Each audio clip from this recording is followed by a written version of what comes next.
देखिए सुहेल, हमारी वजिया कितनी प्यारी लग रही है। अल्लाह मेरी बेटी के नसीब अच्छे करे। देख लीजिएगा, इस बार सब अच्छा ही होगा।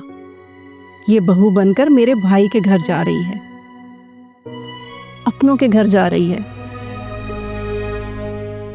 और मेरे बड़े भाई आपके भाई और भाभी की तरह नहीं हैं। देख लीजिएगा कितने प्यार और इज्जत से रखेंगे हमारी वजिया को। फौजिया, ये वक्त इन सब बातों का। फौजिया जी बहुत मुबारक हो। खैर मुबारक। अरे तुम यहाँ हो और नीचे मेहमान आने शुरू हो गए। चलो चलें। जी मलका आपा, चलें बस। चले चंदे लगा जी।